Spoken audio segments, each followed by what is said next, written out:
So my name is Nisi and I'm an ESL tutor and a mentor as well. My name is Frankie Mesmer. I'm originally from the United States, but I've been living in Colombia, South America for 8 years. And when I moved to Colombia, I started teaching ESL. And so, yeah, I've been doing that for about 8 years. And I also like to support tutors in getting their own students. Mhm. Hi, my name is Scholar. I can't quite switch on the video because my hair is very untidy. Okay. Nice to meet you, Scola. Where are you from? I'm in Zimbabwe right now. I'm an English teacher for the past 20 years or so. Wow. That is so impressive. Mm, we are 20 on. years, nice. Hmm. Okay. So I Gina and Talents and Tilda and Petunia. Ooh, a lot more people. Hi, I'm Gina. I'm sorry I can't switch on my camera. I'm just doing something, so I'm trying to juggle between listening and also just doing what I'm doing. But I'm listening. I'm here. Okay, okay, We're Gina. glad you're here. Thank you. Maybe Tilda, you want to introduce yourself? Hi Okay. everyone, I'm Tilda. I'm from Zimbabwe. Okay. Hi everyone, I'm Kitty and I'm from South Africa. Hi. Hi everyone, I'm Petunia Makua from Middleburg, Mpumalanga, South Africa. Hi, Nice to meet you, Petunia. Hey everyone, I'm Talents from Randburg in Johannesburg. Sure. Nice to meet you, Talents. Thank you. Hello everyone. My name is Frankie Mesmer, and I've been teaching ESL since 2018.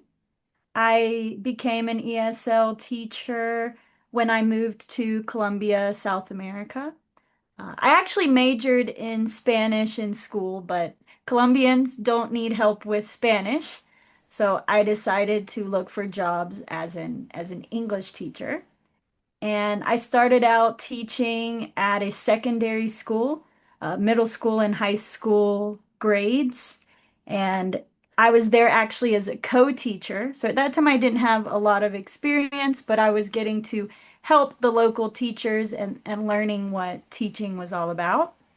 Unfortunately, the government cut that program after 6 months, so I had to find another job. So I started teaching ESL at a local language institute, and that's where I really got some deeper training on how to plan lessons and lead the classroom and everything.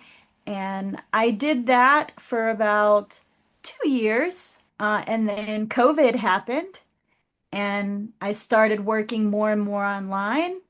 And I decided I preferred working online and didn't want to go back to the classroom after COVID. And last year, I actually started my own business, Peach Teach English, and I'm working towards getting my own students and growing a thriving and successful ESL business. But yeah, that's a little bit about me. As you know that many of us here, we are still new in this industry. We are still trying to figure out how do we get students and how do we actually make it in the ESL industry. So maybe the question that we would like to ask is, what helped you to stand out and get more students as an ESL tutor, private or maybe when you were working for an ESL company as well? Okay. Yeah, so as I said, I did get started working at a brick and mortar school. Mhm. But some of those were like part-time jobs, so I was also working online to fill my schedule more. And one of my friends recommended Cambly. He was working there. Mhm. And what's really nice about that platform is you get to create your own schedule, open the hours you want to work. So I really enjoyed the flexibility of Cambly. And I really think it gave me experience at teaching a variety of people of different levels, ages from all over the world, which was really cool. And then to answer your question about how did I stand out on those platforms, I would say initially I was new to the industry, so I wasn't really trying to stand out per se. I mean, obviously you do in order for them to like book with you, but I really was just trying to be authentic, you know. Who am I? Yeah, I'm going to be myself, and hopefully the students who see my profile think I'm a cool person and they want to book lessons with me. But maybe some things that helped me stand out is like I enjoy things like travel. Many people do, but people like to talk about those topics. I also have studied many languages, Spanish, Portuguese, French, and Turkish. So when people see that you speak their language, they might be excited to talk to you and just be like, wow, thank you for learning my language. But as I've worked more in the industry, I think there is a lot of benefit in niching down so that your profile stands out. So you can niche into something like IELTS, interview preparation, or more like business English. Or it could be something more like helping nurses and doctors, or travel, or you speak a language and you help people of that language learn English. So picking something like that could help you stand out when people go on the internet or these platforms and search for a specific teacher. Yeah, those are my tips on that.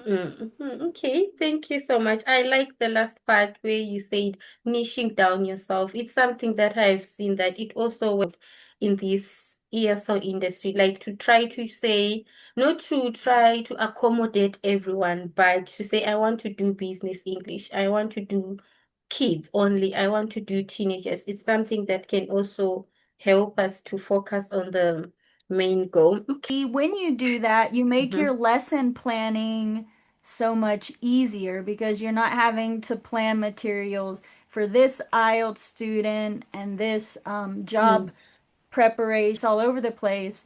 You're Mhm. creating lessons that can be really helpful for many people that are working towards similar goals. So it Mhm. makes your job easier in the long run. Thank you so much for that. And what do you think we should avoid as new tutors? The mistakes that you feel like we should avoid as new tutors who are just starting. Okay, this is a really great question. I think the first thing is don't pretend to know something that you don't. We don't have to have all the answers. And you don't want to disappoint the students because you tried to explain something that you didn't know. It's okay to say, hey, I'm not sure about that, but I'm going to research it and I'm going to give you a really good answer to that question. I remember when I was first starting out on Cambly, and honestly, I think the student was being a bit unfair, but I also learned from the experience. He just called me randomly. There was no like reserved time, and he wanted to prepare for IELTS. Mm. And I had never studied the IELTS exam. I wasn't familiar with how the exam is. And this student got like really mad that I didn't meet his expectations for the IELTS exam. Now, I think if he wanted that, he should have reserved a class and asked the teacher to prepare a lesson for him. But at the same time, now I am much more prepared for IELTS and I have a lot of resources just ready to go. So it's okay if you can't do it all. Yeah, you can admit that, come to get better and help each student each time.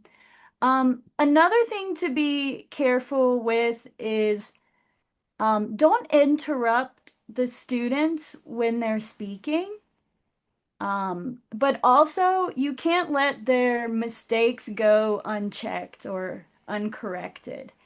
Because if we don't correct them, they're not getting better. They're just going to keep repeating these mistakes. And you Mm, might feel bad, like, oh, I don't want them to feel bad if I'm correcting them. But if a student can't be corrected, they're not really teachable. mm, So they mm, need to get comfortable with making mistakes and receiving corrections. And from that point, they will be able to improve much faster. This is one of the things that I prefer with online teaching is it's so much easier to correct them. I feel like in the classroom, you don't want to interrupt them, but you kind of have to remember everything while mm, also listening at the same time, and it can be tricky. mm, While when we're on the computer, we're able to just kind of tap type in the chat bot in the chat box, you mhm, know, all these mistakes, and then you let them finish their idea, and then you can pause and go back and explain the corrections to them. So mm, that's something you cannot neglect. Make sure you correct the student. mhm, mhm, Anything else? Mistakes not to make. Oh, yes. And don't let the students discriminate you, take mhm, advantage of you. I've definitely have been in classrooms with people that have been sexist, racist, homophobic, and you do not have to tolerate that behavior. Of course, you need to keep it professional, mhm, try to de-escalate the situation, but you do not have to continue seeing a student that does not respect you. mhm, mhm. Those are my three tips. Mm, Thank you so much. Thank you so much for sharing the tips. And then the next question, you mentioned that you were on Camply, and I believe that Camply is more like Preply, right? It's similar. I would say Preply and Italki probably have more in common, Mm, mm, mm, because you get to set your own price okay, per okay. per hour, which I think there's a lot of benefit in that. Mm, Cambly, it's just like a set price. mm, But the benefit of Cambly is it's kind of like I call it the Uber of English classes. You can just go live like right now mhm, and mhm. maybe get a student. While maybe Italki and Preply offer that, but it's not as efficient as Cambly Okay, okay. is. Mhm. Okay. Because I wanted to ask that when you were on Camply, did you have a strategy to make sure that your students keep coming back to you? Okay, that's a Mm-hmm. good question. Mm-hmm. Um, I mean, obviously the best strategy is to make sure they have a good experience, right? And Mm-hmm. enjoy the class. Mm-hmm. Um, I guess the best way to see what did I do that kept my students booking with me again and again is looking at the feedback that they gave me. Mm-hmm. And I think the common factors were she corrected me.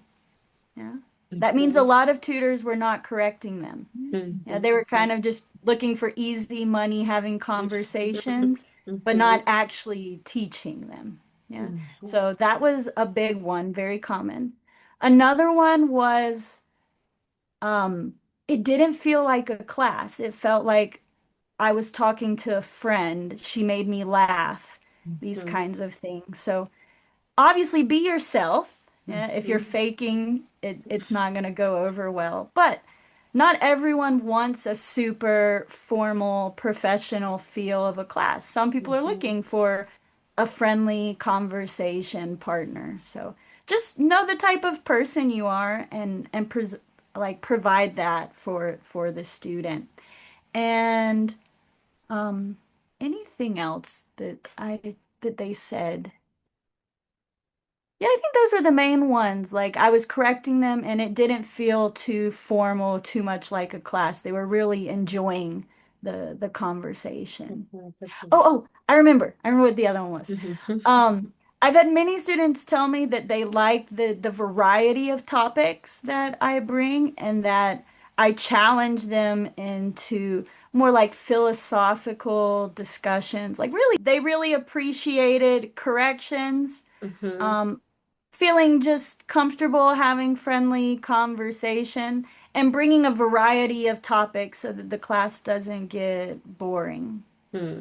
And Mm-hmm. I also use some other resources like ESL Brains.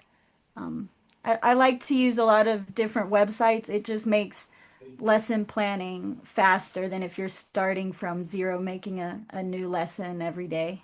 Mm-hmm. Mm-hmm. Okay, okay. Thank you so much for sharing that. And I also remember you shared that you have your own business, Teach Pitch English. Maybe if you can share with us, how did you get started? How did you start getting your own private students? And do you have like strategies that you are using to get your own private students? Yes, of course. So I started Peach Teach English last year in May, so it's been about a year and a half. Mm-hmm. And I've always had some private students, but I wasn't really actively trying to get them. So in the beginning, it was just more word of mouth, and Mm-hmm. I'd have probably somewhere about 3 to 6 private students, and then I would either work with some different companies or Cambly to fill the rest of my schedule. And basically what happened is I was working with a startup company. It's called Papora. Mm-hmm.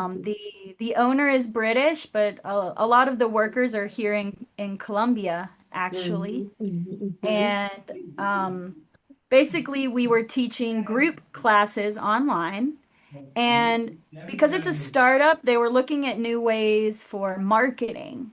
Yeah. mhm, mhm, And mhm, the CEO asked me if I wanted to make videos, little short videos for the social media pages. And mhm. initially, I was kind of like, me, I don't know. I've never done this before. And honestly, guys, I've been very uncomfortable being on camera all of my life. I don't like hearing my recorded voice. It was definitely uncomfortable for me, but it was a new opportunity, a way to make money, and so I said, yes, I will give it a try. And after doing it for a few months, I asked myself, if I can do this for someone else to grow their business, why can't I do it for myself and grow my own business? And so that's what happened in May 2024. I made my first video for Peach Teach English, and I just kept going with it. And it's been a long learning process. I'm still learning so much more about business, marketing, and just how I can continue to improve my English classes and services so that my students get the best results. Yeah. Mhm, But what I've noticed that we can do to get clients for our businesses is you really take advantage of social media. Um, After a year and a half, I would say I get new leads every week, people booking a free consultation with me to see if we are the right fit. And how do I do that? I post little short videos on TikTok, Instagram, YouTube, Facebook, and LinkedIn. And I also have a podcast where I make longer form videos that I post on Substack, YouTube, Spotify, and Apple Podcasts. And then I can make a little short video of that to post on the other social media as well. And so I'm just constantly creating content and putting it out there so that people can discover me and they realize, oh, mhm, this person exists. And mhm, it's rare they're just gonna watch one video and be like, I'm ready to become this person's student. But after they follow you for a time, and they decide maybe they want some help because they've built that trust and connection with you, yeah, they might mhm, choose you as their teacher compared to everyone else out there. Another thing I do is, and this is something I've been getting better at as I'm learning more about marketing, is I also create blogs that go on my website. And this is really good because over time, people will be able to search, for example, in Google, a topic and discover you. That actually happened to me last week. A girl from France just searched something in Google and my blog came up and then she booked a free consultation with me. So writing these blogs are really good. And the best thing you can do is connect your video to the blog. So when people watch the video, you tell them to go to the blog and then they can book that free consultation with you. And that's what we call a funnel, right? And that's what I do. So I would like to give the platform to those who would like to ask questions. If you have any questions you would like to ask Frankie, you can go ahead and drop it in the comment, or you can unmute yourself and ask questions. Okay, I see someone is saying, so digital marketing is the way to go. Okay. Yes. Yes. You can also set up I forget the technical name. I think it's something like my Google profile or my Google business profile, something like that. It's really helpful to set that up because when people in your local area look for you, they will be able to discover you.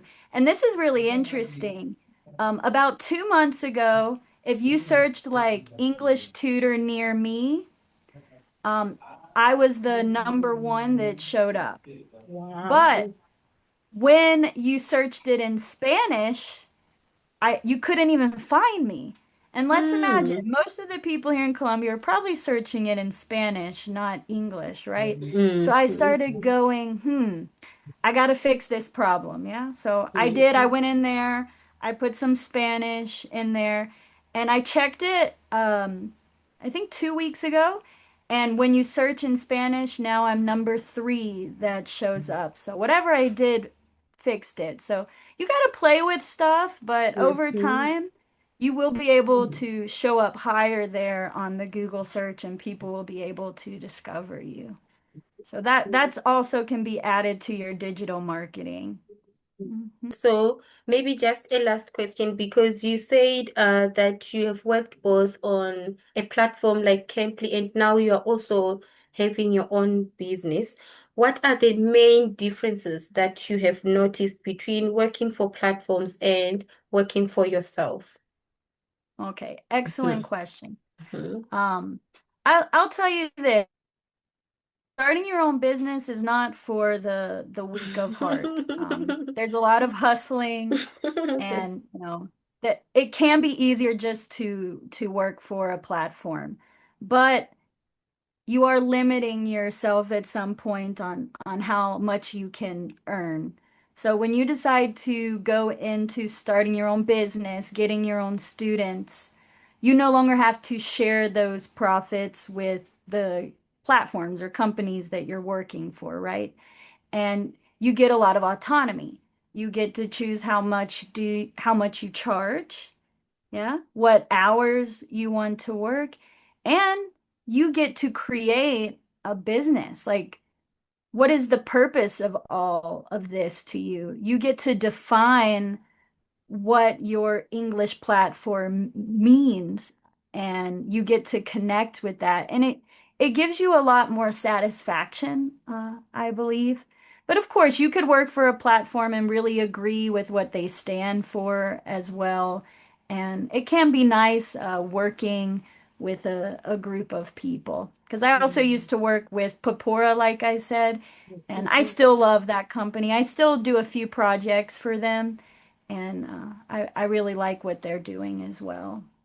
Thank you so much. I don't think there's anyone with a question, and I would just want to say thank you so much for taking your time and to come here and share your thoughts, your tips with us. So maybe for now, if you can just share some of your social media platforms for those who would like to follow you on social media platforms.